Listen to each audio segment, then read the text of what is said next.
En tout cas, merci d'accueillir à la table ici Virginio Sestaro.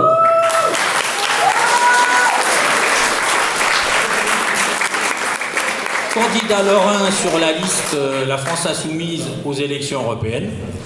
Martine Etienne, députée de Meurthe-et-Moselle, 3e circonscription de Longwy-Briey, et Thomas Porte, député, je précise, député et les filles, bien entendu, de Seine-Saint-Denis, et j'ai découvert que c'était également la 3e circonscription. Donc il y a des similitudes entre Martine et Thomas. Voilà. Très rapidement, puisque je profite du micro, après je vais le lâcher, puisque Thomas est là, je voulais personnellement lui dire 2 mots. Premièrement, le féliciter, moi l'amateur de football, et en plus tu es dans la ville de naissance de Michel Platini, quand même. Voilà, je voulais te féliciter personnellement pour ton super amorti l'année dernière. On voit que vraiment tu sais bien manier le ballon. Mais plus sérieusement, je voulais également te féliciter, y compris l'année dernière. Je me souviens de ton intervention, c'était sur BFM TV, lors d'une NAS de divers manifestants dans Paris. Et pour avoir vécu personnellement cette situation à Paris à 2 reprises, j'aurais bien aimé que des élus avec leurs écharpes viennent nous soutenir dans cette NAS, comme quoi c'est utile d'avoir des élus et les filles qui viennent soutenir les gens qui se battent et qui luttent. Et je vais tout de suite passer la parole à André Corzani, maire de Jeuf, conseiller départemental, même vice-président du conseil départemental de Meurthe-et-Moselle, pour nous accueillir ce soir.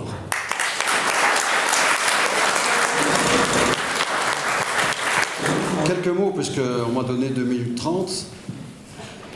Très heureux tout d'abord de vous accueillir, d'accueillir cet événement à Jeuf. Nous avons l'habitude de pratiquer la joute politique dans cette ville, et je trouve que c'est évidemment l'un des éléments constitutifs de notre personnalité depuis maintenant une 40aine d'années.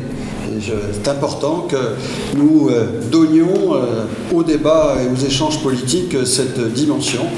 Donc heureux de vous accueillir. Je vois dans la salle de nombreux amis, quelquefois très anciens et d'autres plus récents. Simplement, et je ne veux pas trop allonger mon propos, ce qui sera déjà une exception de ma part. Jeuf, ce n'est pas seulement une ancienne ville sidérurgique et minière.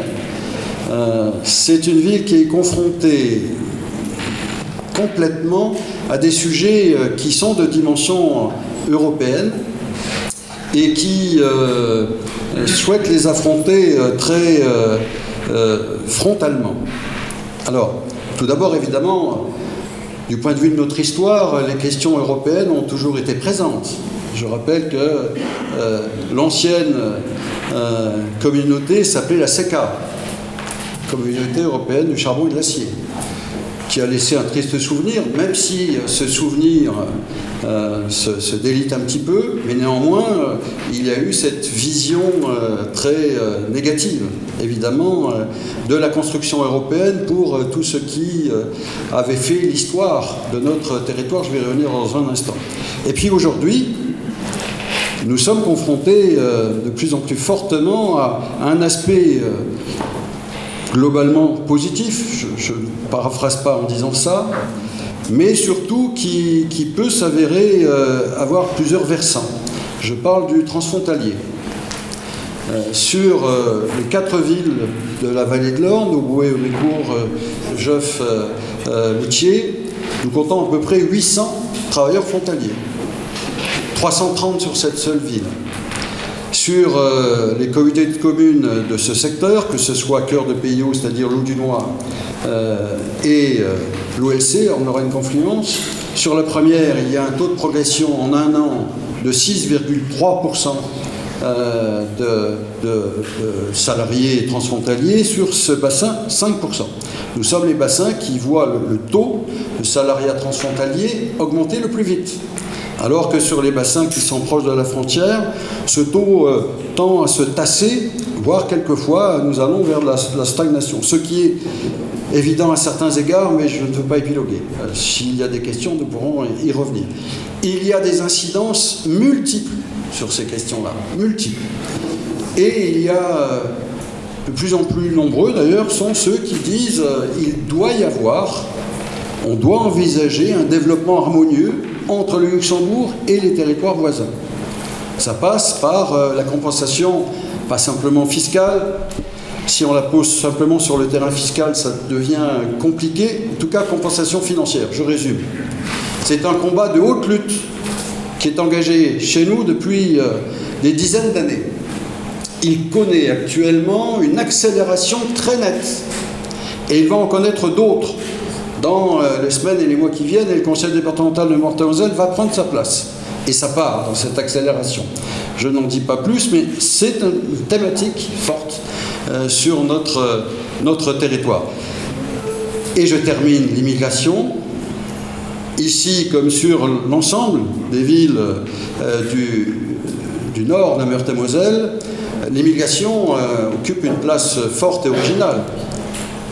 Italienne, pour les cités comme les nôtres, qui sont essentiellement sidérurgiques, polonaise, pour les cités qui sont essentiellement minières, comme c'est dans le cas d'Auderlament. On sait que la question de l'immigration pèse lourdement et va peser de plus en plus lourdement dans le débat, de manière très négative. Ce n'est pas le fait que nous soyons, nous, issus très très largement, Corzani, ça veut bien dire ce que ça veut dire, de cette immigration, que ça nous protège, évidemment, de toutes celles et tous ceux qui voudraient fermer les portes et fenêtres et faire que nous ayons une vision autarcique et que nous ne nous occupions pas de ce qui se passe sur la planète.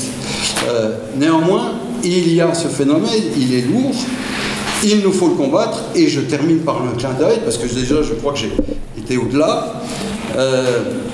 Nous avons ici à Geoff un projet fort, dont vous allez entendre parler de plus en plus. C'est le projet de construction d'un musée du foot ouvrier et immigré en France, qui va se construire ici. Entendez bien les deux termes, ouvrier et immigré. Ce sera le seul musée de ce type dans le pays. Il y a de la résonance, toutes les autorités départementales, régionales, nationales sont intéressées, mobilisées. Lorsqu'on parle évidemment du fait d'un sport aussi populaire que celui-là, mais qui en même temps par son développement et par sa réalité vécue transporte et transmet des valeurs qui effectivement refoulent les idées qui voudraient que, évidemment, les immigrés ne soient porteurs que de difficultés. Et là, en l'occurrence, les immigrés sont porteurs de réussite, sont porteurs de résultats, et évidemment de talent. Michel Platini, qui est l'enfant, tu l'as dit tout à l'heure, de ce pays, et qui n'est pas pour rien dans l'idée du musée du foot ouvrier et immigré, en atteste. Donc, ce musée, lorsqu'on le porte, et lorsqu'on va aller jusqu'à son terme, il nous permet aussi de porter, de défendre des idées qui visent à faire que, évidemment, chacun doit trouver sa place dans ce beau pays de France à partir du moment où il saura faire vivre, évidemment, les valeurs qu'il sort, évidemment, et qu'il rappelle sans cesse pour pour éviter de les fouler aux pieds comme il le fait trop souvent actuellement. Ce musée portera aussi avec cet objectif. En tout cas, voilà, vous êtes les bienvenus dans cette ville. Merci de votre présence.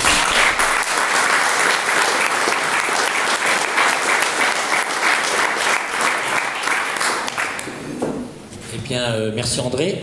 Et je vous propose maintenant d'écouter le premier orateur de ce soir.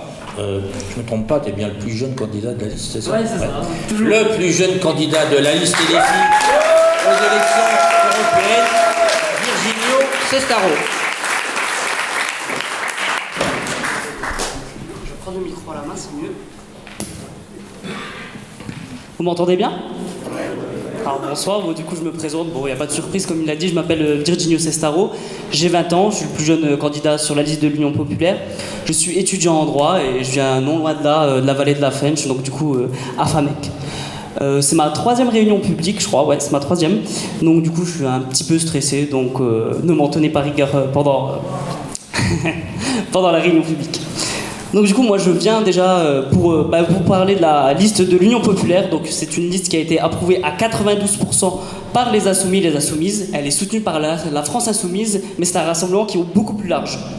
En effet, cette liste, elle est soutenue par plusieurs mouvements et plusieurs collectifs. D'abord, un collectif militant, donc un collectif militant de génération, un parti de gauche du coup. Le PIA, c'est un parti qui est martiniquais. Le PLR pour la Réunion, incarné par Huguette Bello, qui est présidente de la région Réunion et qui est représentante des Outre-mer face à la souffrance et l'abandon de l'État dans ces territoires. En effet, il souffre de problèmes qui sont multiples par rapport à l'école, par rapport à l'eau. Il y a beaucoup de problèmes d'eau, il y a même l'eau courante qui n'est parfois pas accessible dans les territoires ultramarins, ou encore la vie chère. On a aussi la chance de compter sur notre liste Younous Omarji, donc qui sera second de la liste, et qui est le seul, où on aura la seule liste qui compte un ultramarin qui est éligible. Et ça, quand même, c'est un symbole fort à envoyer au gouvernement qui abandonne les Outre-mer. Sur cette liste également figurent des figures du coup de lutte de tout horizon, c'est-à-dire Anthony Smith, donc avec qui j'ai eu l'honneur de faire une réunion publique à Thionville, qui est inspecteur du travail, qui a tenu tête et gagné face à Elisabeth Borne pour défendre les droits des travailleurs et des travailleuses pendant la crise du Covid.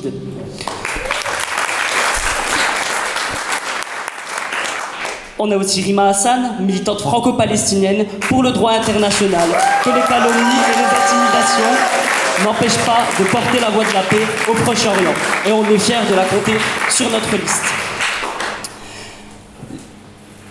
Les 20 premiers candidats de cette liste, il y a des candidats sur le début de la liste qui ne sont pas insoumis. Il y en a un certain nombre, comme Damien Carême, qui est eurodéputé Europe Écologie Les Verts et qui est originaire, si je ne me trompe pas, de Jeuf. Voilà, pour les gens qui ne le savaient pas, son père était maire de la commune de Jeuf, vous ne le savez pas non plus. Donc, ça regarde dans la fiche Wikipédia parfois qu'on apprend des choses. Également Arash Saïdi, qui est ancien coordinateur de Génération, qui est sur notre liste. Camille Hachez, avec laquelle j'ai eu le plaisir de faire une réunion publique à Nancy, et qui était ancienne responsable des jeunes écologistes. Elle a porté le programme des jeunes de la NUPES, avec des gens qui sont présents sur cette salle. Je pense à toi, Lisa. En fait, le programme des jeunes de la NUPES, c'était un pari pour montrer à nos alliés de la NUPES que l'Union européenne était possible, qu'on n'avait pas tant de divergences que ça. Et ça a été prouvé. On a sorti un programme que j'ai pas actuellement, mais qui est issu et où il y a plus d'une centaine de mesures sur lesquelles nous sommes d'accord au Parlement européen. 80% des textes, on les vote ensemble au Parlement européen. On a tout fait pour l'Union durant cette période. On a même proposé la tête de liste aux écologistes, qui ne l'ont pas prise, malheureusement. Ils n'ont pas voulu partir avec nous, mais c'est pas grave. Je pense qu'ils doivent se mordre les doigts quand ils voient les sondages à l'heure actuelle et qu'ils les mettent en dessous de 5%.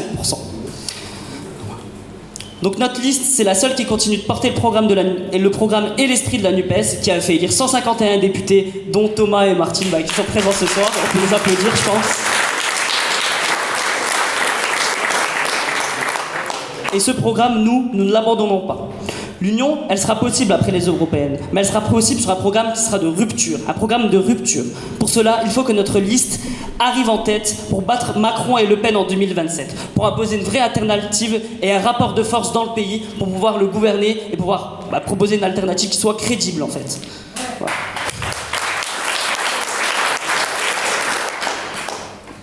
Et si on veut battre Macron et Le Pen en 2027, c'est pour agir. Agir concrètement, par exemple, sur le sujet de la précarité étudiante. La précarité étudiante qui touche des millions de jeunes, aujourd'hui en France, même en Europe. Depuis la crise du Covid, cette précarité étudiante-là, elle s'est aggravée. Elle s'est constatée sur le coût de la vie qui n'a cessé d'augmenter.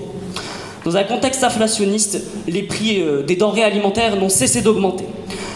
Par exemple, le prix des pâtes a pris plus de 62%. 62%, c'est énorme. Les bourses ne sont absolument pas indexées sur l'inflation. C'est-à-dire qu'on a des étudiants aujourd'hui en France qui vivent avec 200, 300, 400 euros de bourse. C'est une honte. C'est une honte. Un étudiant sur 5 aujourd'hui en France ne mange pas à sa faim. Les étudiants font de plus en plus la queue devant les distributions alimentaires. Les associations sont souvent dépassées. Elles sont obligées parfois de refuser des gens, tellement la misère est de plus en plus grande. Et cette augmentation de la pauvreté, elle est constatable autant en France qu'en Europe. Et c'est une honte pour le pays qui compte le plus, enfin les deux personnes qui sont le plus riches, l'homme et la femme la plus riche de France. C'est quand même une honte. La France est aujourd'hui 5 fois plus riche qu'elle ne l'était en 1983. Et on veut nous faire croire qu'il n'y a pas assez d'argent pour les plus précaires, pour les plus pauvres. C'est vraiment une honte.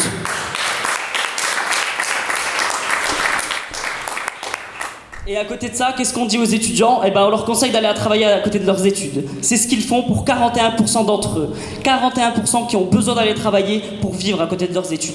Ils sont soumis à des contrats qui sont précaires, des salaires qui sont bas, des conditions qui sont difficiles de travail. C'est une rupture totale de l'égalité des chances. Elle est totale, cette rupture de l'égalité des chances, parce que lorsqu'on travaille à côté de ses études, on ne peut pas assurer pleinement notre réussite. Alors c'est un taux de réussite aux examens pour les étudiants qui travaillent à côté de leurs études qui est beaucoup plus faible. Moi, c'est mon cas. Je travaille depuis plus de 3 ans. J'ai travaillé dans un fast-food non loin de chez moi. Je travaille aujourd'hui au Crous. Et en fait, j'ai pas le choix de travailler à côté de mes études. C'est absolument pas un choix. Et moi, je le subis. Je le subis, ça, quand je suis fatigué, quand je vais aux examens. Là, on est en pleine période de révision, en pleine période d'examen. D'ailleurs, je pense à tous les étudiants et toutes les étudiantes qui vont passer leurs examens et qui travaillent à côté de leurs études. C'est vraiment très, très compliqué. Et c'est une honte. On devrait pas proposer ça. Il y a une alternative qui est possible à ce monde-là.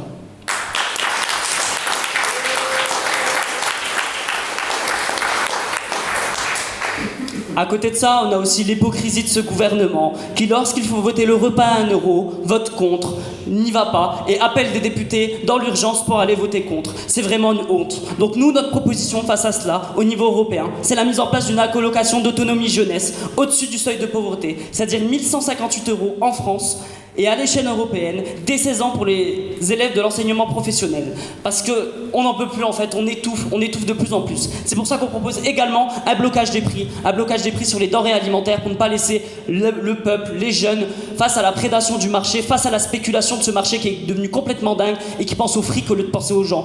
Bah, ça c'est de toute manière l'utilité de ce marché-là. Hein. Et il faut que les étudiants puissent étudier dans des conditions qui soient dignes et dans de bonnes conditions, dans de très bonnes conditions.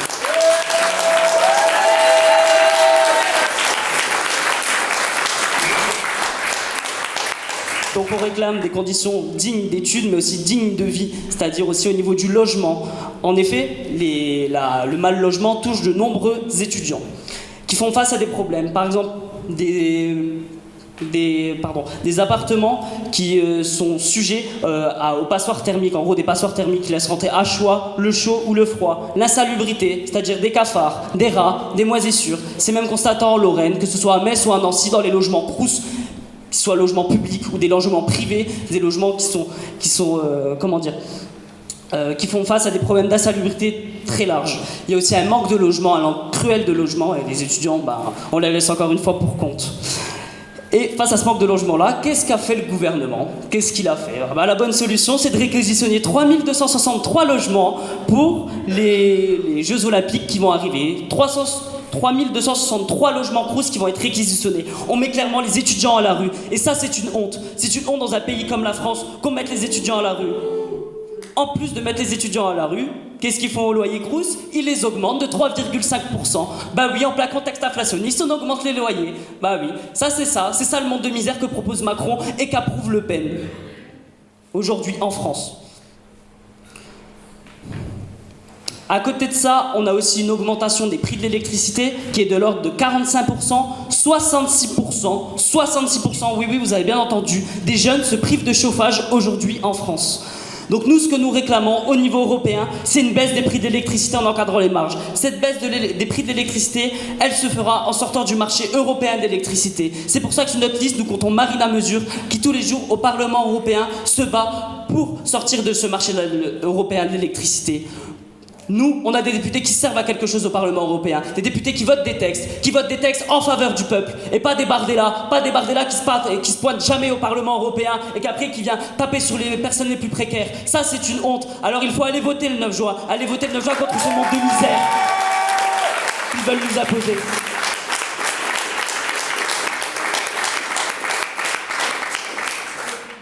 Donc à côté de ces conditions de vie qui sont très compliquées pour les étudiants, on a aussi des conditions d'études qui sont de plus en plus compliquées, qui se matérialisent par une casse de l'école publique et de l'université. Cette casse de l'école publique, elle se matérialise par un plan d'austérité qui arrive en Union européenne cette année, donc de l'ordre de 10 milliards et 20 milliards l'an prochain. Ça va être une casse irrémédiable du service public. Encore une fois, c'est toujours les plus faibles qu'on va taper. Bien sûr, on ne va pas aller chercher dans la poche des plus riches ou des milliardaires ou des grandes entreprises, bien évidemment.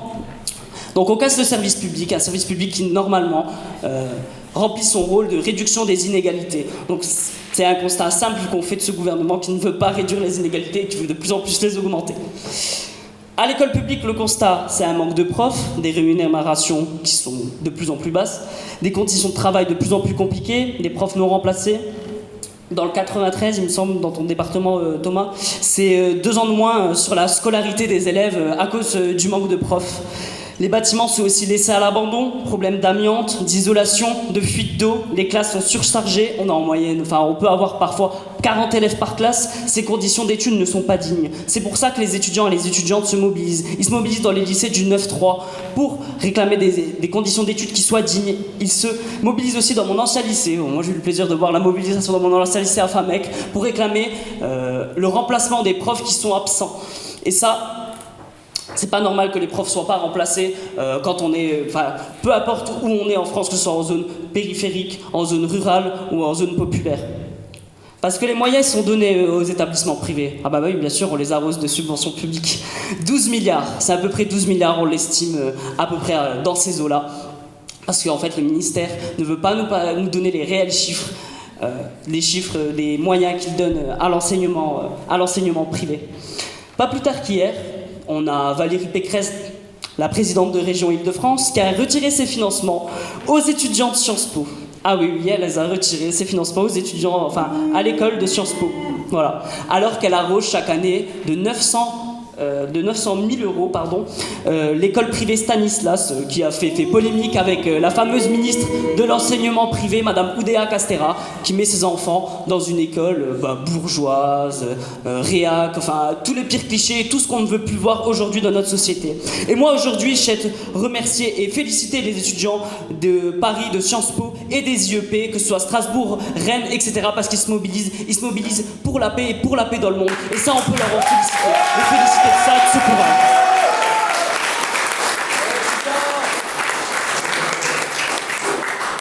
Alors, comme d'habitude, pour échapper au vrai sujet du manque de moyens dans l'école publique, le gouvernement fait diversion. Il fait diversion avec, encore une fois, ses obsessions identitaires. Ou sécuritaires, encore une fois. Avec la BAYA, le SNU, le service national universel, l'uniforme, qui va coûter près de 2,4 milliards par an, qui pourrait être consacré, par exemple, à l'augmentation des salaires, ou encore une fois, à des moyens qui soient donnés, des moyens dignes qui soient donnés à l'école publique. Et on laisse de plus en plus l'école publique se dégrader. À l'université, la situation est similaire. On a à choix des fermetures de places dans les licences et les masters, des plateformes qui sont mises en place de tri comme Parcoursup et mon master, des durcissements de conditions d'examen, plus de rattrapage, plus de compensation des matières, les absences OTD ne sont plus exigées, ne sont plus attribuées. C'est un système qui est anxiogène, un système anxiogène de tri social et de concurrence qui n'est plus possible. Nous ne voulons plus ça. Nous voulons redonner de vrais moyens au service public pour qu'il puisse fonctionner normalement. Je dis bien normalement, et pas laisser à la prédation d'entreprises privées ou de moyens privés ou du capitalisme tout simplement. Voilà.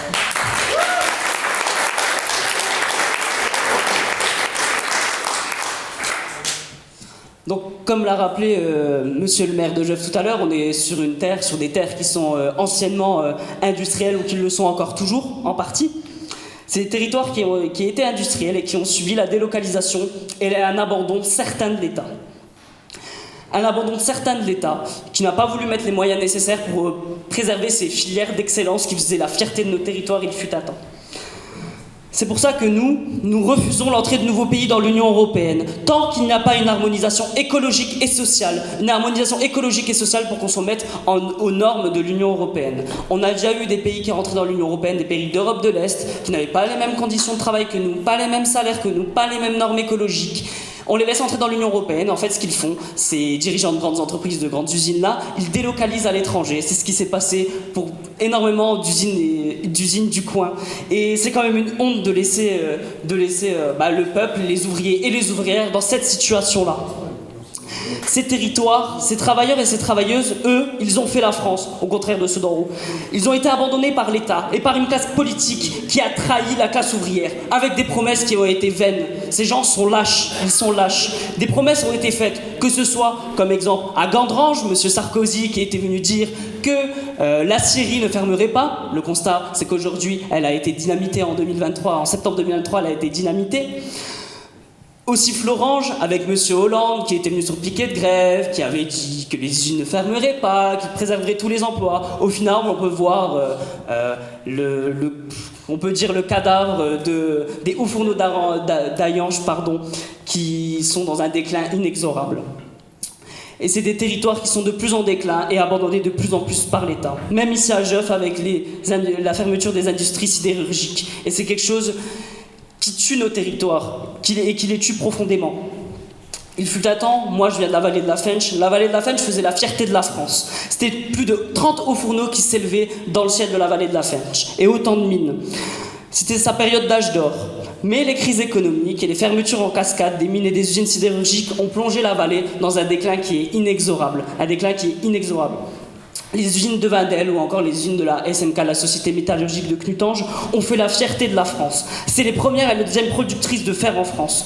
Un fer qui a pu servir à la construction de la Tour Eiffel, comme le fer qui a été fait dans les forges de Meurthe-et-Moselle, non loin de Pont-à-Mousson, et qui ont fait la fierté de la France et qui en ont fait un symbole national, comme la Tour Eiffel. Et ces industries-là, on en aura besoin. On en aura besoin, mais sous des conditions qui soient écologiques et sociales. Parce qu'il y a un défi qui nous attend. Le défi de la transition écologique, la transition énergétique. Et nous avons besoin de ces moyens-là. Par exemple, le fer que nous avons produit, il fut un temps, aurait pu servir pour faire des rails de chemin de fer. Le ferroviaire, tu vas nous en parler tout à l'heure Thomas, il est beaucoup moins polluant et c'est quelque chose qui pollue beaucoup moins que les autres moyens de transport. Et aujourd'hui, avec le Luxembourg, on pourrait privilégier ces mobilités-là, ces mobilités collectives pour ne pas polluer. Moi je pense à la 31 bis qui va émerger dans peu de temps. On va encore mettre une nouvelle voie sur l'autoroute, on va la rendre payante, on va même rendre payante la 31. Voilà, c'est un non-sens total écologique à l'heure du réchauffement climatique.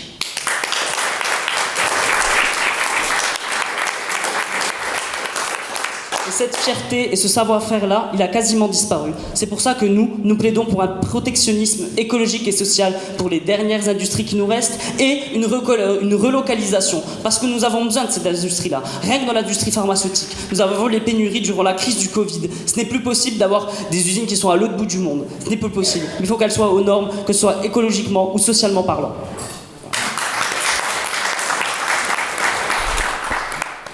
Donc à côté de ça, nous, ce qu'on fait pour cette campagne, pour les élections européennes, c'est qu'on a lancé une grande campagne d'inscription sur les listes électorales avec un slogan qui est choc. Les riches, les racistes, les golfeurs votent. Et vous, bon, choc pour la classe qui est un peu réactionnaire, c'est-à-dire tous les journalistes et tous ceux qui vont venir vous répéter à longueur de plateau que la France insoumise c'est mal, c'est le diable. Donc voilà, cette campagne d'inscription-là, elle a été reprise dans tous les médias.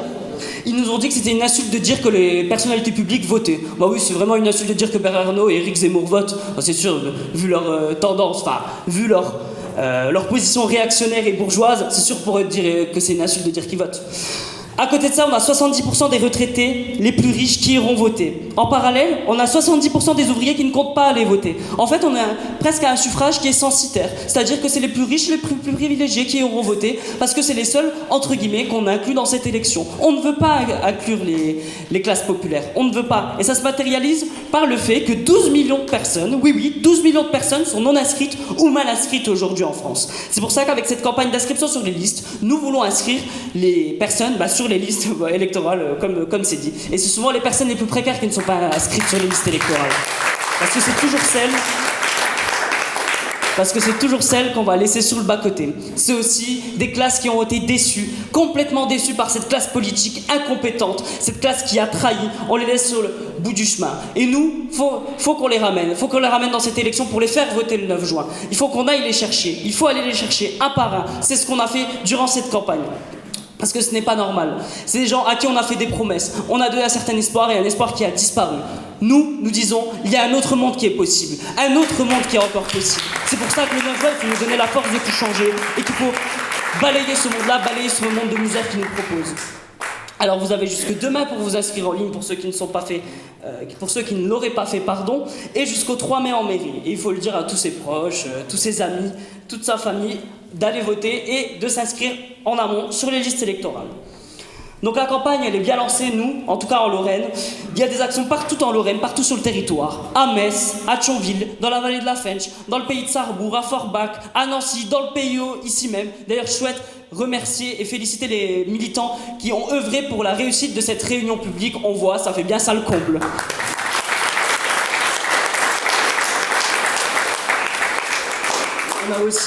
On a aussi la dynamique qui est bien lancée, que ce soit dans la Meuse ou dans les Vosges. Et je souhaite les féliciter parce qu'ils ont beaucoup de courage. Nous avons fait plus de 35 collages, 25 tratages et plus de 15 porte-à-porte. Franchement, c'est une dynamique qui est lancée. Nous lançons aussi des apéros jeunes, des réunions publiques comme celle de ce soir, des caravanes populaires. La dynamique est largement lancée. Alors il faut la faire perdurer. La faire perdurer.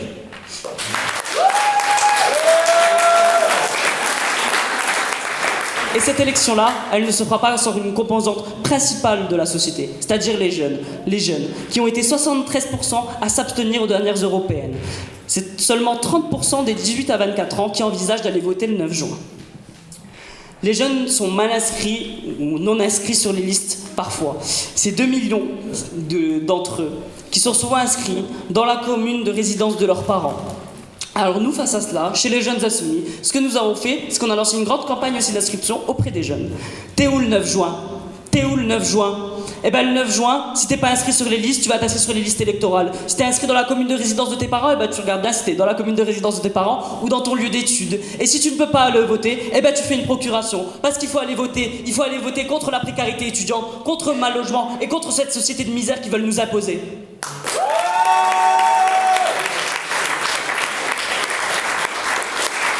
Parce que le 9 juin, comme le dit notre affiche juste derrière, il n'y aura pas de rattrapage. On ne pourra pas revoter. C'est la dernière élection nationale avant la présidentielle de 2027.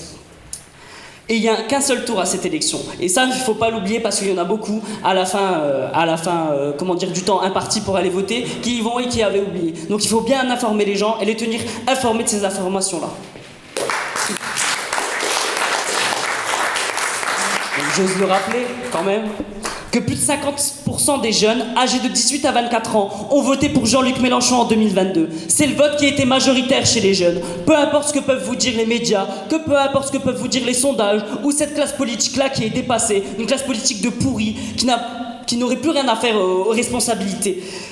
La dynamique, elle est bien lancée, vous le voyez bien. Vous voyez combien on est dans cette salle, c'est une dynamique qui est bien lancée. Alors nous allons mobiliser les jeunes, les classes populaires, les classes moyennes durant toute cette campagne. Aller dans toutes les facs, dans tous les quartiers populaires, arpenter toutes les situations universitaires, toquer à toutes les portes. Le 9 juin, si les classes populaires et si les classes moyennes votent majoritairement pour la liste de l'Union populaire portée par Manon Aubry, nous serons en tête de ces élections européennes. Alors donnez-nous la force de tout changer.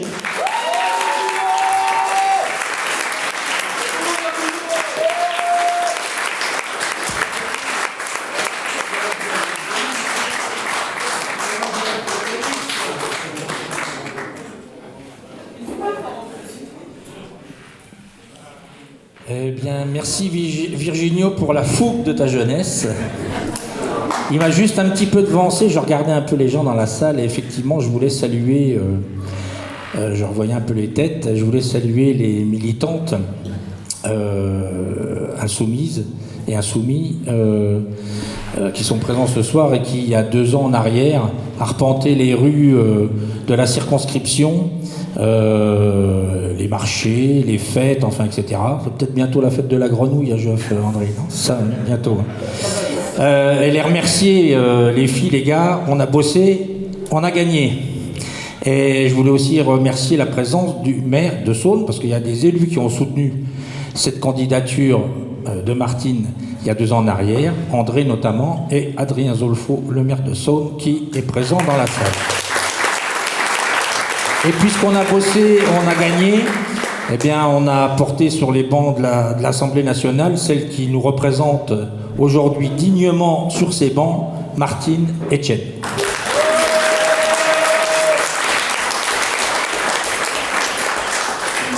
Merci Patrice. Mes chers camarades, d'abord un grand merci aux militants qui ont préparé la salle, qui ont tracté ces dernières semaines malgré le froid et la pluie. Merci à André, monsieur le maire. Pour le prêt de la salle, je sais pouvoir toujours compter sur toi pour faire vivre le débat démocratique sur le territoire. Je suis ravie de cette première réunion publique des européennes dans ma circonscription. Je suis fière d'accueillir Virginio, le plus jeune candidat de la liste. Tu as tout juste 20 ans, Virginio, et tu es brillant. Je pense qu'on est tous fiers de voir la Lorraine si bien représentée.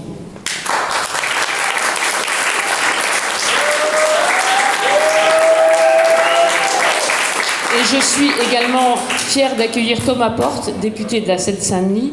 Thomas qu'on ne présente plus, qui se bat notamment contre l'extrême droite, contre la répression policière et plus globalement pour les droits humains, les droits les plus précaires, les droits syndicaux et les libertés publiques. À ce sujet, je ne me voyais pas commencer cette réunion publique sans réaffirmer mon soutien plein et entier à Rima Hassan et Mathilde Panot, toutes deux convoquées par la justice en pleine campagne parce qu'elles ont osé être les voix de la paix. C'est important, les camarades, d'avoir conscience de ce qu'il se passe, d'avoir conscience de la répression inédite qu'on est en train de vivre. Jamais dans toute l'histoire de la Ve République, la présidente d'un groupe parlementaire d'opposition n'avait été convoquée devant la justice. Depuis le 7 octobre, et bien au-delà d'ailleurs, la France insoumise ne porte qu'une seule boussole, celle de la paix. Nous avons élevé la voix pour un cessez-le-feu, pour le respect du droit international et pour la préservation de toutes les vies humaines. Je suis infiniment fière aujourd'hui d'appartenir à la France insoumise, d'appartenir au groupe parlementaire présidé par Mathilde Panot, d'avoir une militante exceptionnelle comme Rima Hassan sur la liste des européennes. Aujourd'hui, nous sommes les seuls à tenir bon malgré la cabale politique et médiatique qui s'est tenue contre nous. Nous sommes les seuls à ne pas avoir applaudi la présidente de l'Assemblée nationale qui parlait d'un soutien inconditionnel à Israël, faisant fi du droit international et des vies humaines en jeu.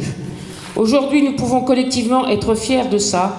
Nous tiendrons bon, nous ne nous laisserons pas intimider et nous ne baisserons pas les yeux.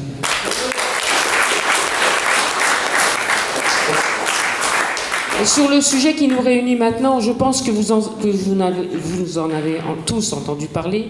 Je ne sais pas si certains d'entre vous ont eu le courage de rester jusqu'à la fin, parce que c'était éprouvant. Mais jeudi dernier, Macron a prononcé son grand discours sur l'Europe à la Sorbonne. Alors, il dure 1h45, ce discours. Et si vous ne voulez pas le retaper, je vais vous le résumer. Merci. Rien. Du vide. En 1h45, il n'a pas parlé du social ni du pouvoir d'achat. Il n'a pas parlé des précaires, et pour cause, il ne s'en est jamais soucié. Et ça, c'est typique de la Macronie, vous commencez à les connaître. Ils enchaînent les grandes phrases, les grandes promesses, qui ne veulent rien dire, mais jamais ils n'agissent dans le sens des plus précaires. Jamais ils n'agissent pour le peuple, jamais ils n'agissent pour ce qui nous préoccupe réellement. Aujourd'hui, c'est la France insoumise qui s'en charge, au Parlement européen. Ce sont nos députés qui agissent concrètement et réellement. Regardez un peu, Younous Omarji, qui préside la commission du développement régional, qui a porté l'interdiction de la pêche électrique et qui a fait voter par le Parlement sa résolution qui reconnaît que l'esclavage est un crime contre l'humanité.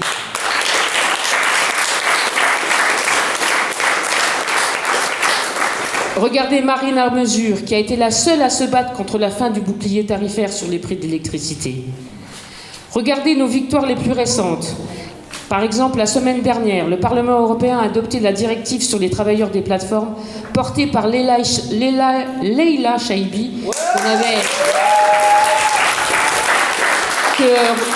qu'André avait accueilli ici un peu avant les législatives. Directive qui instaure enfin une présomption de salariat pour les travailleurs des plateformes. Et enfin, Manon Aubry et sa bataille acharnée contre les lobbies.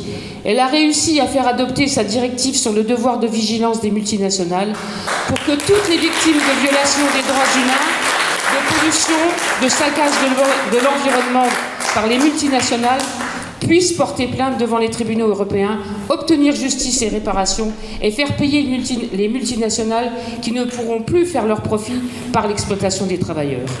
Bravo Manon. On peut être aussi éminemment fier de nos députés européens. Aujourd'hui, ça compte. Aujourd'hui, dans le contexte actuel, ces victoires comptent. Quand je vois la liste de l'Union populaire, je sais qu'on aura de nouvelles victoires. Parce qu'effectivement, il y aura Rima Hassan, juriste internationale, qui porte haut et fort la voix de la paix. Parce qu'il y a Anthony Smith, qui, face à une Europe qui détricote le droit du travail au profit de l'économie de marché, va se battre pour les travailleurs. Parce qu'il y a Virginio, Emma Fourreau et Aurélien Lecoq, qui portent la voix de la jeunesse et leurs revendications d'autonomie. J'ai foi en cette liste qui rassemble. Alors évidemment, camarades, on ne va pas se faire d'illusions. Ce n'est pas au moment des élections européennes que notre destin collectif va se jouer. Le président restera le même, l'Assemblée nationale restera la même et les fachos resteront les mêmes. Mais deux choses. D'abord, le bulletin Manon Aubry, c'est un formidable message à leur envoyer. Il n'y a pas que deux camps. Le bulletin qui bat Macron, ce n'est pas celui du Rassemblement national. Ce n'est pas celui des racistes et des xénophobes. Le bulletin qui aujourd'hui est la voix de la paix, qui combat la politique antisociale de Macron, qui se bat pour sortir de l'austérité et partager les richesses, pour sortir du libre-échange et relocaliser pour une planification écologique européenne, c'est celui de l'Union populaire. Et enfin, il faut rappeler aux citoyens que c'est en mettant des députés de combat au Parlement européen qu'on fera changer les choses. Parle-leur du nombre de victoires qu'on a déjà connues. Donc allez-y les camarades, c'est le moment de faire campagne, de faire du porte-à-porte, partout, de dire aux gens que ces élections les concernent aussi. Que l'ouverture à la concurrence forcée par les règles européennes les concerne, que la fermeture des bureaux de poste partout sur le territoire, c'est aussi à cause des macronistes au Parlement européen, que les factures d'électricité qui augmentent, c'est aussi à cause des macronistes au Parlement européen. Les agriculteurs les agriculteurs sous-rémunérés qui ne s'en sortent plus, c'est aussi à cause de l'Union européenne et de cette PAC qui ne subventionne que les plus gros, laissant les petits exploitants sur le carreau. Nous sommes d'ailleurs les seuls à voter contre tous les traités de libre-échange qui asphyxient notre agriculture.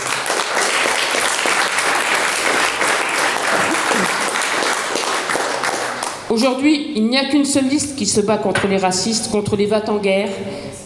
Vous en connaissez un, va-t-en-guerre. Il s'appelle Raphaël, je sais plus. Hein. Contre les ultralibéraux qui délitent nos services publics et nos territoires. Et c'est la liste de la France insoumise menée par Manon Aubry. Aujourd'hui, les camarades, comme a dit Virginio, c'est le 30 avril, donc vous avez jusqu'à demain pour vous inscrire en ligne et sur les listes électorales jusqu'à vendredi en mairie. On ouvrira un peu plus tard pour les retardataires. On ne sait jamais. Parce que vous pouvez être sûr que les bourgeois et les racistes, eux, ils se mobiliseront. C'est sûr. Faites de cette élection une élection populaire, l'élection du peuple. Montrez-leur que cette élection nous appartient aussi. Faites taire les médias, prouvez-leur que nous avons raison et que le seul chemin face à Macron est celui de l'Union populaire. J'ai confiance en vous. Bonne campagne.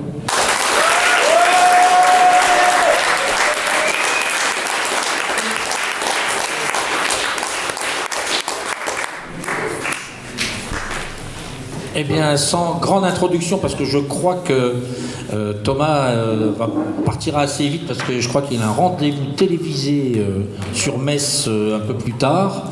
Eh bien, je lui passe la parole immédiatement. Thomas Porte, député LFI de Seine-Saint-Denis.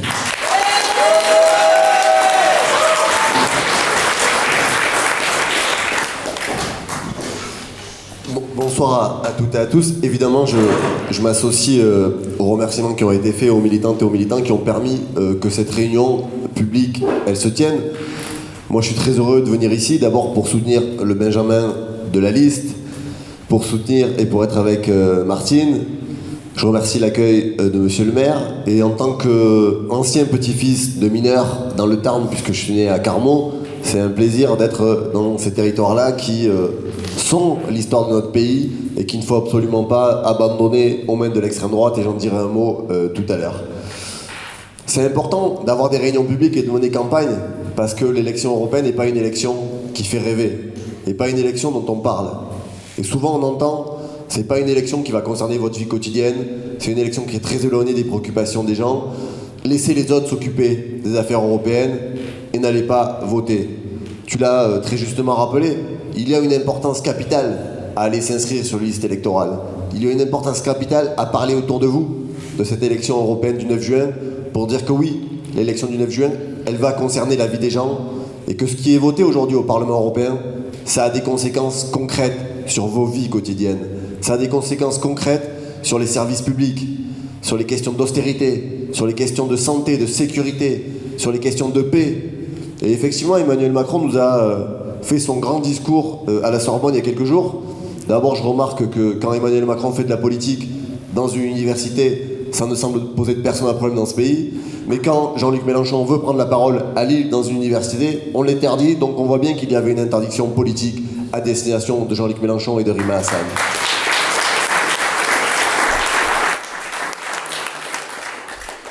Et Emmanuel Macron a vendu son discours de la semaine dernière, c'était très très long, effectivement, sur ma vision de l'Europe et quelle vision Emmanuel Macron a de l'Europe et quelle vision il envisage pour les années à venir. Mais la vision d'Emmanuel Macron de l'Europe, on la connaît. Il suffit de regarder les votes de ces députés européens au Parlement pour connaître ce que font les macronistes. C'est l'Europe de l'austérité, c'est l'Europe de la guerre, c'est l'Europe des barbelés qui aujourd'hui entraîne des drames en Méditerranée et dans la Manche, comme on l'a vu il y a quelques jours, avec encore 4 personnes qui ont été retrouvées mortes, dont un enfant de moins de 10 ans. Ça, c'est la politique d'Emmanuel Macron. Et face à ça, il faut, dans le débat public, mettre en lumière ce que sont les actes concrets des députés macronistes au Parlement européen, y compris ceux des autres forces qui sont aujourd'hui candidates à cette élection européenne. Moi, je ne vais pas dérouler sur tous les thèmes de l'élection européenne et sur toutes les conséquences sur vos vies quotidiennes, mais je vais parler des services publics, parce que si l'Union européenne a participé à massacrer un des secteurs qui est essentiel à notre société, qui permet de réduire les inégalités, c'est la question des services publics. Dès le début de la mise en place du marché commun, il y a eu l'idée que la concurrence libre et non faussée serait la réponse à toutes les problématiques et qu'il fallait livrer les pans entiers des services publics à l'économie de marché, les soumettre au dogme de la concurrence, faire en sorte que ces secteurs-là puissent dégager des sommes d'argent avec l'idée que ça serait profitable aux citoyennes et aux habitants de ce pays. Nous avons vu, après 20 ans de dérégulation, quel est l'état de nos services publics dans ce pays. Tu l'as dit d'abord sur la question de l'énergie, mais ce qui s'est passé en France a été déjà fait avant en Espagne et en Allemagne, où ils ont fracassé le secteur public de l'énergie, avec aujourd'hui une situation où on a des gens qui n'arrivent plus à se chauffer, qui n'arrivent plus à payer leurs factures. Et on nous a sorti, au moment de la guerre, que la guerre en Ukraine serait le responsable de l'explosion des factures d'électricité et de gaz. Non, ce qui est responsable de l'explosion des factures et d'électricité et de gaz dans ce pays, c'est l'ouverture à la concurrence et c'est la libéralisation. Et là, il faut saluer le travail du groupe mené par Manon Aubry, qui est, tu l'as dit, le seul groupe qui s'est opposé la semaine dernière à la dérégulation totale du marché de l'énergie et de l'électricité. On est dans une situation où aujourd'hui, ils ont indexé le prix de l'électricité sur le prix du gaz. C'est-à-dire que vous pouvez produire de l'électricité au même coût qu'il y a 20 ans, mais vous le vendez aujourd'hui au prix du gaz. Ce qui permet d'avoir des marges absolument astronomiques, de dégager des bénéfices qui sont versés aux actionnaires, et vous voyez vos factures qui continuent d'exploser avec certains qui se gavent. Donc nous avons raison de porter cette proposition de tarifs réglementés. Et je sais qu'il y en a beaucoup ici dans vos territoires, mais il faut passer le message aux artisans, aux commerçants, aux TPE, aux PME, qui pour certains ont dû fermer, mettre la clé sous la porte au regard des factures qui s'accumulaient, que si vous voulez que ça change, le 9 juin, il n'y a qu'une liste aujourd'hui qui porte la remise en cause de ce marché de l'énergie et de sa libéralisation à outrance. Il n'y a qu'une liste qui porte l'idée d'un pôle public européen de l'énergie pour mettre fin aux logiques marchandes sur un bien commun qu'est l'électricité. C'est la liste de Manon Aubry, donc faites passer le message. artisans, commerçants, TPE, PME, citoyens, vous en avez marre de voir vos factures augmenter. Le 9 juin, vous avez un bulletin de vote, celui de l'Union populaire et de Manon Aubry.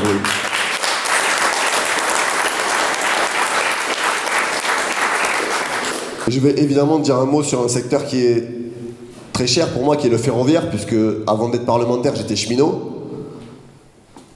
Et s'il y a bien un secteur qui a été l'incarnation des politiques ultralibérales de l'Union européenne, c'est la question du fret ferroviaire. Vous avez un triage pas loin d'ici, à Voipy, qui a subi les conséquences de l'ouverture à la concurrence. En 2006, l'Union européenne a décidé que le fret ferroviaire, c'est pas un sujet qui est très sexy dans le débat public, le fret ferroviaire, mais c'est un sujet qui est majeur parce que ça a des conséquences et c'est au carrefour de l'aménagement du territoire, de la lutte contre le réchauffement climatique, de l'impact sur la santé des gens, de la réindustrialisation des territoires. En 2006, l'Union européenne a dit qu'il faut libéraliser et ouvrir à la concurrence ce secteur. Dans les années 2000, il y avait dans ce pays 22% de la part de marchandises qui était transportée par rail. 22% dans les années 2000. En 2024, au moment où je vous parle ce soir, on est en moins de 9%.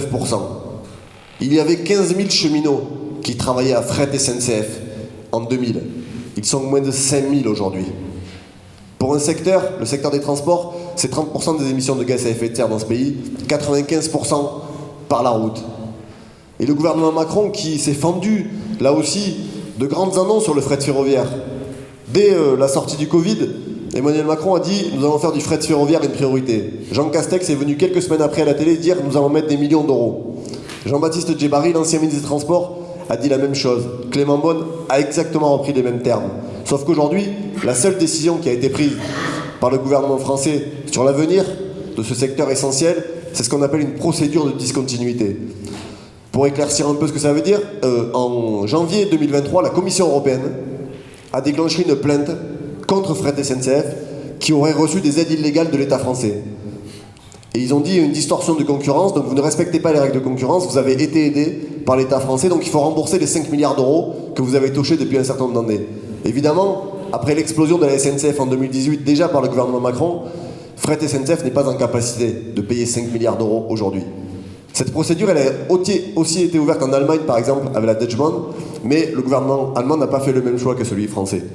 Clément Beaune, plutôt que de mener la bataille contre la Commission européenne et dire attendez, on va voir ce qu'on peut faire, est-ce qu'il y a moyen, y compris de négocier, ou aller au rapport de force en disant nous on ne paiera pas et vous n'allez pas fermer Fret SNCF, il a, au bout de quelques mois, cédé, convoqué les organisations syndicales pour leur dire ce sera un plan de discontinuité. Qu'est-ce que ça veut dire un plan de discontinuité? Ça veut dire que les 23 trafics de Fret SNCF aujourd'hui les plus rentables passeront au privé à la fin de l'année, avec l'interdiction pour la nouvelle entreprise SNCF de se positionner pendant 10 ans sur ces marchés-là. C'est 500 emplois de conducteurs qui vont être supprimés et 30% du trafic qui va être livré au privé. Et après, le gouvernement français vient à la télé dire nous allons doubler la part de marchandises qui aujourd'hui transitent depuis la route pour passer sur le rail.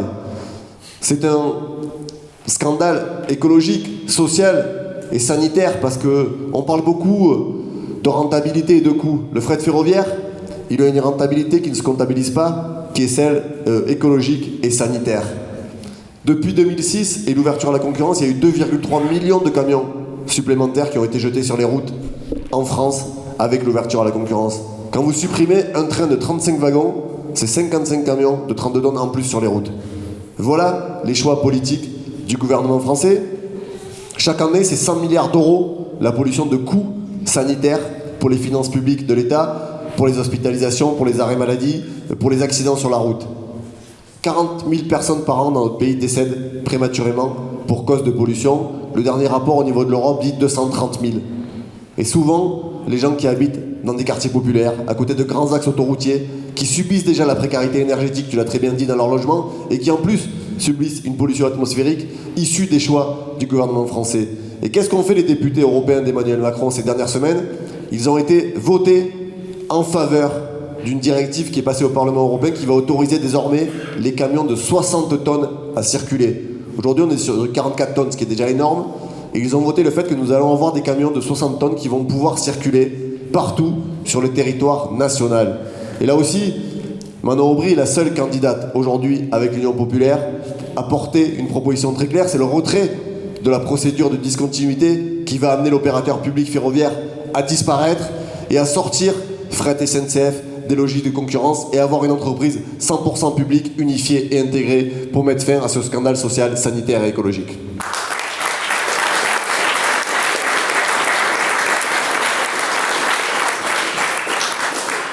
Et enfin, l'ouverture à la concurrence, elle a souvent été vendue avec, je l'ai dit tout à l'heure, une amélioration, une plus-value pour les gens qui utilisaient ce service. Quand on regarde les bureaux de poste, quand on regarde l'énergie, les transports, la santé, l'ouverture à la concurrence, elle répond toujours au même triptyque.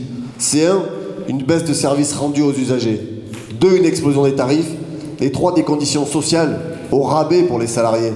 Parce que quand vous avez des entreprises privées aujourd'hui de fret qui viennent s'implanter sur le marché français, elles ne sont pas formées comme sont formés les salariés de Fret SNCF qui jusqu'à présent avaient un statut.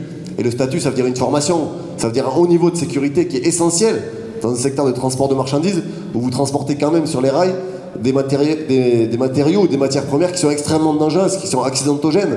Où d'ailleurs les chefs d'entreprise sollicitent Fret SNCF en disant non, on ne les veut pas sur la route parce qu'on ne veut pas de la responsabilité d'avoir des citernes de gaz qui circulent dans des routes qui sont aujourd'hui défoncées avec les conséquences que ça peut avoir derrière.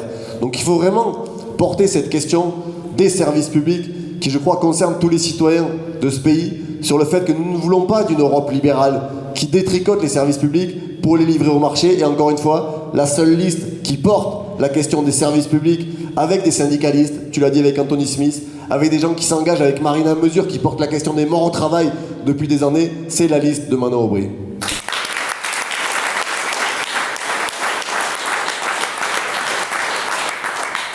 Et évidemment, cette campagne, elle s'inscrit dans un contexte aussi particulier, qui est celui de la prolifération des idées d'extrême droite, où tout le monde regarde les sondages et les scores de Jordan Bardella, aujourd'hui potentiellement entre 30 et 35% selon les sondages, mais c'est pas propre à la France.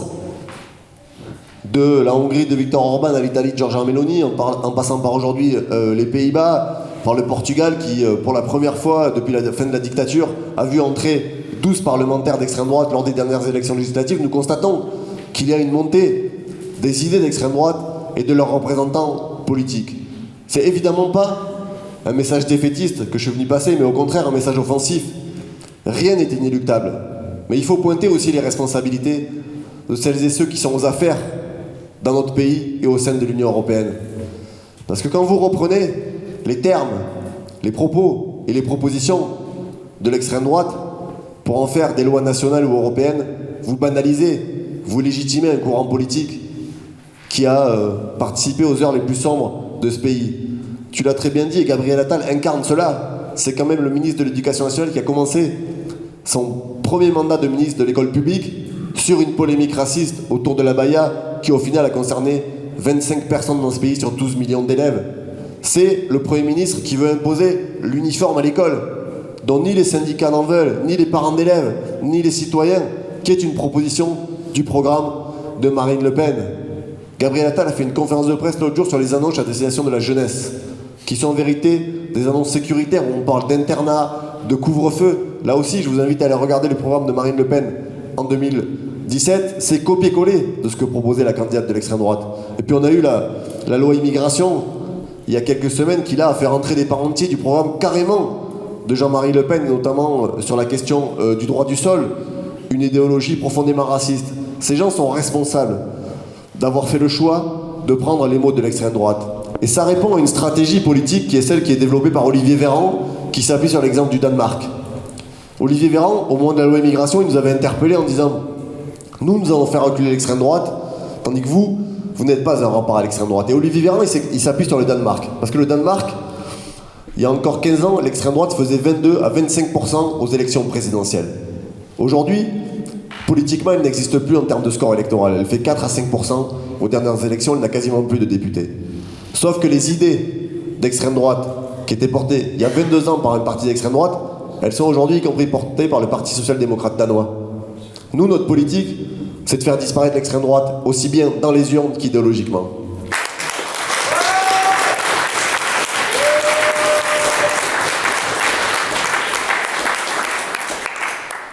Et je veux aussi avoir un message parce que nous avons tous des exemples autour de nous de gens qui sont tentés par des votes de colère sur le fameux « nous avons tout essayé, pourquoi pas eux vous êtes tous pourris, pourquoi pas eux ?» On a tous entendu ça autour de nous, quel que soit notre secteur d'activité, quelle que soit notre classe sociale, tout le monde a entendu ces phrases autour de lui. Moi, mes parents habitent aujourd'hui à Agen, en Lot-et-Garonne, où il y a 3 circonscriptions. Il y a 2 députés RN et Marine Le Pen fait quasiment 50% à l'élection présidentielle.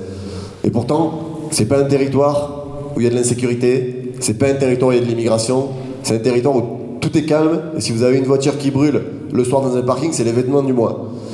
Et je veux vous dire ce message-là parce qu'il faut regarder ce que font les gouvernements d'extrême droite quand ils sont élus dans leur pays. Leurs premières décisions, elles sont toujours antisociales, toujours contre les travailleuses et les travailleurs de ce pays. Orban, quand il est arrivé au pouvoir en Hongrie, sa première décision, c'est d'imposer aux salariés 400 heures supplémentaires, payables 3 ans après par le patronat. À l'époque, quand le chancelier autrichien est arrivé au pouvoir d'extrême droite, il a imposé la durée de travail journalière à 12 heures, ce qui a fait passer la semaine à 60 heures. Matteo Salvini, en Italie, a fait passer la retraite à 67 ans, a interdit les piquets de grève et les blocages devant les entreprises. En France, nous avons aussi l'exemple. Marine Le Pen refuse de voter l'augmentation des salaires, refuse de voter quand nous proposons un ISF et quand nous posons la question du partage des richesses. Donc là aussi, ils ne tombons pas dans le panneau de faire croire que ces gens sont du côté du camp du travail et des salariés de ce pays. S'ils ne sont pas attaqués par les médias, si le tapis rouge est déroulé à longueur de journée, c'est qu'ils servent les intérêts du capitalisme et que ces gens ne remettent pas en cause les logiques de l'argent, sont toujours au service des puissances. Ils ne sont jamais le camp de celles et ceux qui aujourd'hui les produisent et doivent pouvoir les partager et en vivre dignement.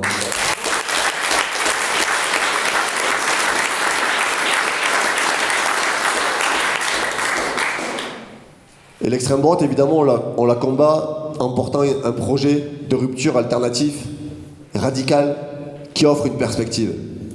Parce que les gens se projettent dans une élection avec la potentialité de gagner et de voir leur vie changer. Et là aussi, il y a une responsabilité politique, et il faudra le dire, à celles et ceux qui ont fait le choix de la division aujourd'hui.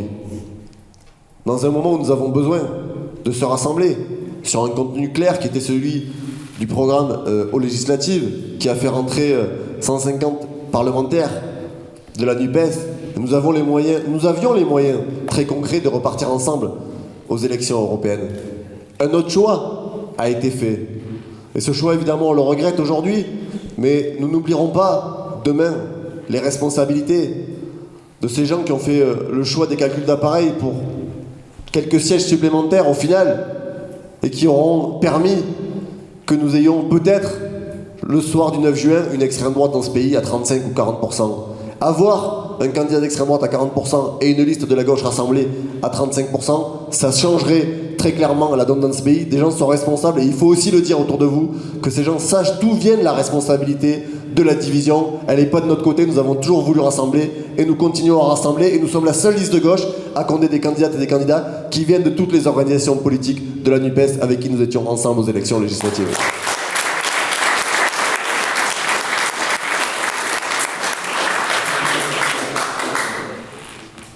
Et évidemment, un mot sur ce qui se passe à Gaza. Il est aussi impossible pour moi de ne pas parler de ce sujet ici ce soir. Je voudrais d'abord rendre hommage à la jeunesse de ce pays qui, depuis maintenant plusieurs jours, plusieurs semaines, a fait le choix de se mobiliser. C'est la fierté de ce pays que de voir Sciences Po Paris, la Sorbonne où j'étais il y a quelques jours, et de voir un certain nombre d'universités qui n'acceptent pas de regarder en silence le massacre dans la bande de Gaza, qui n'acceptent pas de regarder en face, sans agir, l'inaction du gouvernement français. Et je vous le dis, heureusement que les jeunes de ce pays sont là aujourd'hui pour relever la tête et montrer le chemin de la mobilisation. Et je vous invite évidemment à les soutenir partout où c'est possible et de se mobiliser avec eux.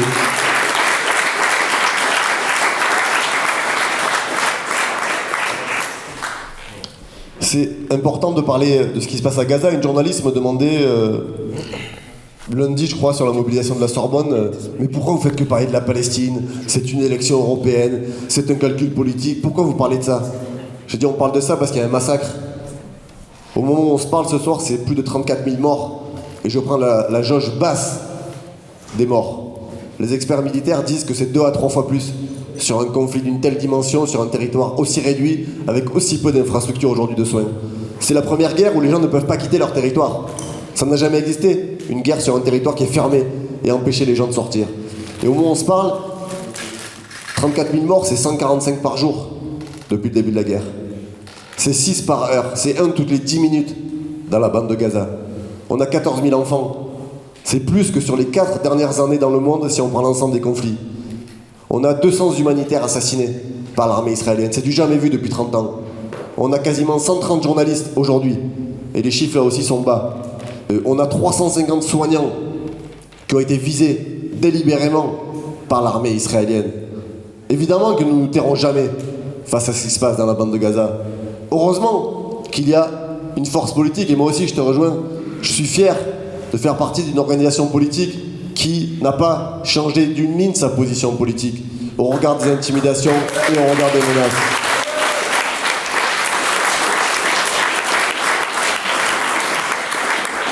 Et j'ai vu que ce soir que Stéphane Séjourné, le ministre des Affaires étrangères, était en visite en Israël, puisqu'il s'est pris lui-même en photo avec Benjamin Netanyahou, avec un tweet qui dit « Nous sommes toujours sur une politique équilibrée de recherche de la paix ». Je ne vois pas où est l'équilibre aujourd'hui dans la position de la France. La France n'a pris aucune sanction économique et diplomatique contre l'État israélien. Quand la Russie a envahi l'Ukraine, et nous avons eu raison de dénoncer cette invasion, l'Union européenne a pris des dizaines et des dizaines, ça s'est chiffré en milliers de sanctions en quelques jours. Aujourd'hui, on est à plus de 34 000 morts, il n'y a pas eu une sanction. Pire, la France continue de livrer des armes à l'État israélien. Nous demandons un embargo sur les armes. Le ministre ne répond pas, le ministre ment, puisqu'on a découvert, grâce à des révélations de la presse, que des munitions qui permettent d'alimenter les fusils mitrailleurs israéliens étaient parties du port de Marseille à destination de l'État israélien. Et puisqu'on est sur le territoire de naissance de Michel Platini, j'ai quand même le souvenir que Michel Platini, quand il était président de l'UEFA, avait été interpellé par l'État palestinien qui dénonçait les entraves sur les joueurs palestiniens qui ne pouvaient pas se déplacer, qui dénonçait le comportement des clubs israéliens. Et Michel Platini était monté au créneau pour faire cesser ces comportements de l'État israélien. Donc aujourd'hui, on a un gouvernement français qui est moins courageux que Michel Platini, il fallait quand même le souligner.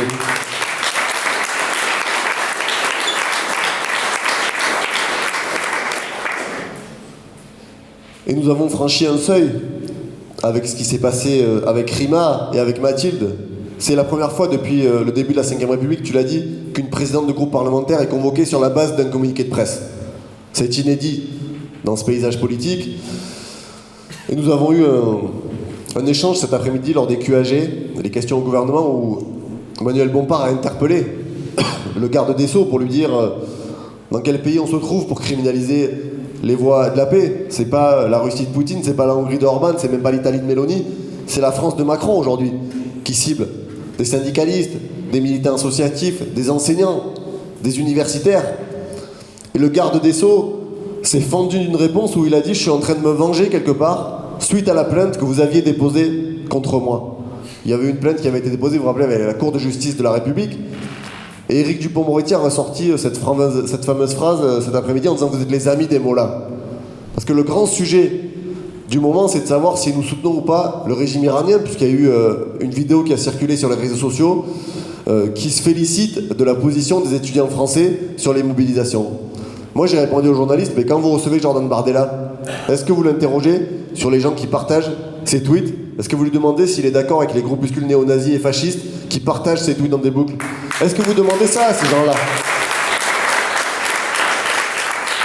Donc aujourd'hui, il y a une volonté très claire de faire taire des gens qui sont sur des positions qui sont des positions raisonnables. Moi, j'ai participé à la mobilisation à Sciences Po jusqu'à assez tard dans la nuit pour pouvoir les faire sortir très tranquillement de leur blocage, et à celle de la Sorbonne. Je peux vous dire que contrairement aux mobilisations contre les retraites, où c'était plutôt très très chaud comme ambiance, et y compris vis-à-vis des policiers, et il y avait quand même un certain niveau de tension, les mobilisations étudiantes auxquelles j'ai assisté, c'était quelque chose de relativement calme, de solennel, parce qu'il y a aussi une tristesse et une émotion de ces étudiantes et de ces étudiants qui sont, avant d'être des étudiants et des étudiants, parce que j'ai entendu, il ne faudrait pas qu'ils se mobilisent parce qu'ils sont étudiants, ils sont là pour acquérir un savoir, puis on leur demande pas leur avis. Avant d'être des étudiants, c'est déjà des citoyens. Donc ils ont le droit évidemment de se mobiliser. Et ce que ne dit pas le gouvernement, c'est que ça fait des semaines que ces étudiants demandent à ce que les partenariats avec les universités israéliennes soit non pas abandonné comme j'ai entendu, mais suspendu le temps qu'il y ait un cessez-le-feu. Personne n'a demandé ad vitam aeternam que ces partenariats soient interdits, ils ont demandé la suspension. Ils n'ont jamais été écoutés. Donc l'étape d'après, c'était la mobilisation. Et évidemment, on a sur les plateaux de télé des responsables politiques qui se relaient pour faire croire que ces mobilisations seraient, je vais reprendre les mots, mais pro-Hamas, antisémites, pour la disparition de l'État d'Israël. Et évidemment, Valérie Pécresse s'est précipitée dans une opération de communication, elle qui n'a aucun souci, tu l'as dit là aussi, à financer une école privée qui ne respecte pas les lois de la République, à aller suspendre les subventions à Sciences Po, qui est en plus une punition collective, puisqu'elle va aussi concerner celles et ceux qui ne s'étaient pas mobilisés, ou qui ne partagent pas forcément l'avis de ceux qui se sont mobilisés. Mais là aussi, c'est une opération de vérité, parce que ce qui dérange Valérie Pécresse, c'est pas la mobilisation, c'est le mot d'ordre de la mobilisation. Ce qui dérange Valérie Pécresse, c'est pas que les étudiants soient en bas de Sciences Po, qui, soit dit en passant, est une rue où il n'y a pas de voiture qui passe. C'est parce que ces gens-là portent la question de la paix, du droit international et dénoncent le génocide dans la bande de Gaza. Voilà ce qui dérange la présidente de la région Île-de-France, qui était en soutien du gouvernement israélien.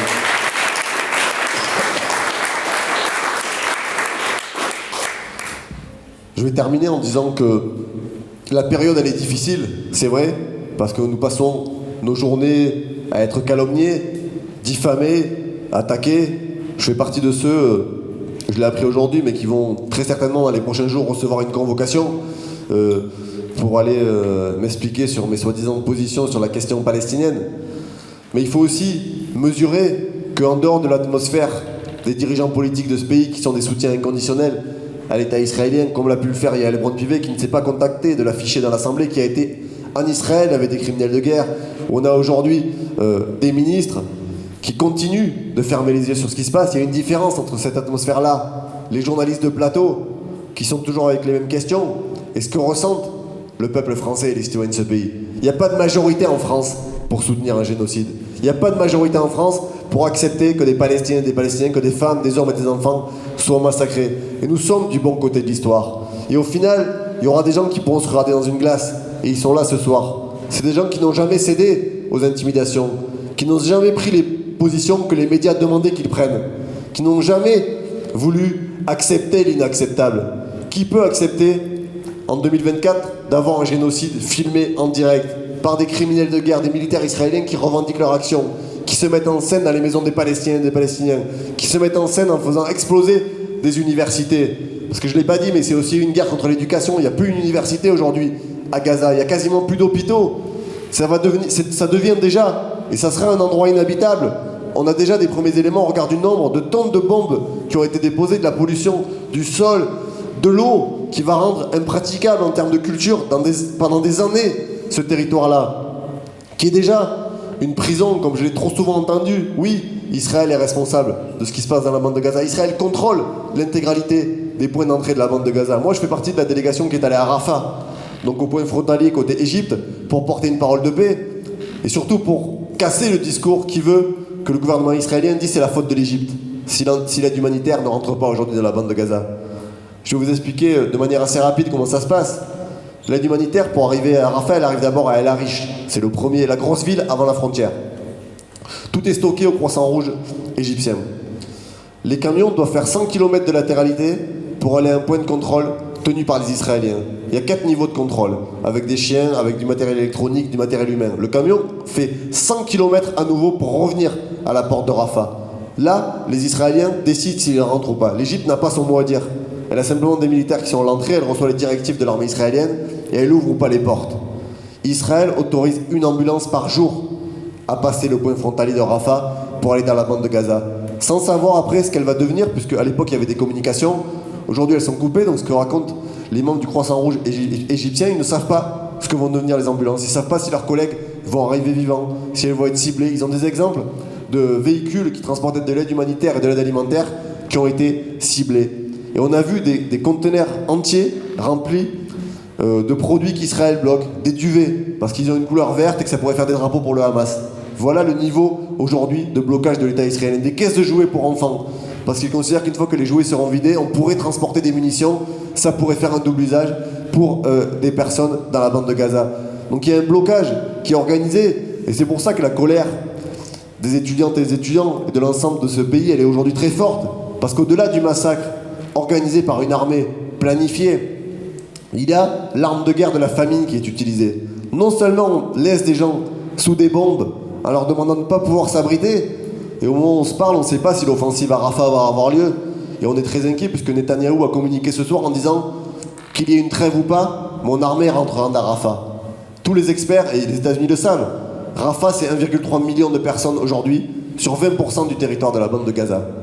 Si une offensive militaire se déroule à Rafah, ça va être un carnage. Parce que ces gens-là sont déjà épuisés, affamés, vivent sous des tentes. Et l'armée israélienne n'est pas réputée pour sa précision, contrairement à ce que je peux entendre, puisqu'elle a généralisé pendant cette guerre l'usage des algorithmes qui fait que ce sont des machines qui aujourd'hui valident les cibles. À l'époque, quand il y avait un responsable qui était identifié, il y avait derrière un militaire israélien qui regardait si on pouvait l'abattre, combien de personnes autour de lui allaient être touchées, s'il était vraiment responsable d'une offensive. Depuis le 7 octobre, c'est une industrie de masse de tuerie qui s'est généralisée. À tel point qu'ils ont autorisé, en gros, pour une cible du Hamas identifiée ou d'un mouvement de la bande de Gaza, ils peuvent aller jusqu'à autoriser qu'il y ait 30 ou 40 civils qui soient assassinés. On n'a jamais connu ça dans aucune guerre. Le niveau de victimes collatérales n'a jamais été aussi haut. Et aujourd'hui, il a été décidé comme tel dès le 7 octobre par le gouvernement et par les dirigeants militaires israéliens. Tout ça pour vous dire que, et je termine vraiment là-dessus, c'est un sujet qui me tient à cœur, il ne faut jamais céder. C'est pas toujours évident parce qu'on reçoit des tonnes et des tonnes de menaces. Moi, je suis parlementaire, j'ai une équipe, j'ai une tribune médiatique pour m'exprimer et pour dire les choses. Ça fait 25 ans que je fais soit du syndicalisme, soit de la politique, donc j'ai aujourd'hui de la bouteille. J'ai l'habitude de prendre des coups et d'en donner. C'est pas un problème, ça me dérange pas. Mais quand vous êtes parfois isolé, que vous avez une réaction et que vous vous retrouvez avec une convocation pour aller au commissariat, pour être entendu pour apologie de terrorisme, ça peut aussi faire peur. Donc il ne faut pas laisser celles et ceux qui sont aujourd'hui victimes d'une criminalisation isolés. Et c'est aussi un message que je passe à l'ensemble des forces politiques et syndicales et associatives de ce pays. Dans ce moment-là, le rassemblement autour de celles et ceux qui sont victimes de cette répression, c'est pas une option, c'est un devoir. Nous avons le devoir d'être solidaires avec toutes celles et ceux qui sont criminalisés.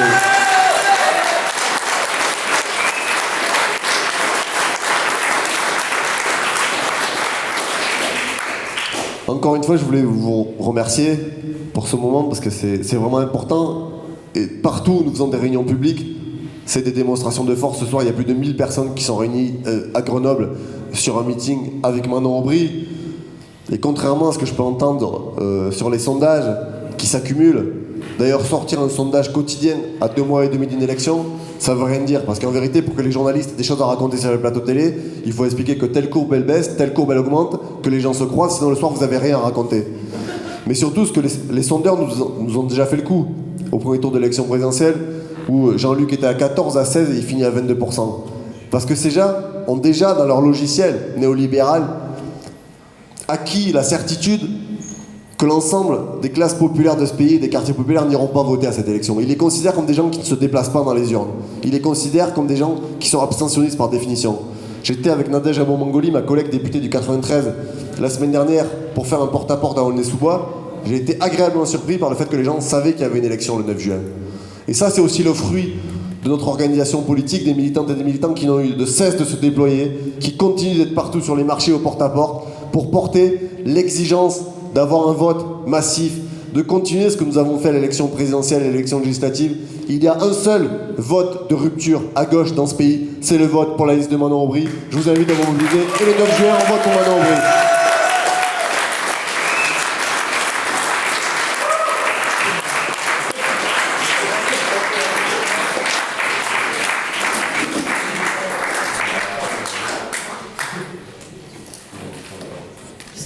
Bien, merci Thomas. Très intéressant tout ce que tu as dit. Comme je l'ai dit, Thomas va devoir partir, donc parce qu'il a un rendez-vous sur Metz avec BFM. Décidément, tu es souvent sur BFM. En tout cas, on le remercie déjà. On remercie Thomas d'être venu sur notre territoire, dans le PIO Martino-Zéland. Encore merci à André pour nous avoir mis à disposition de cette salle et de son accueil. Et puis Virginio, Tu veux dire conclure et dire le mot de la fin? On donne la parole au candidat? Non? Oui? Allez, on donne la parole à Virginio, le candidat sur la liste de Manon Aubry, pour conclure cette réunion publique.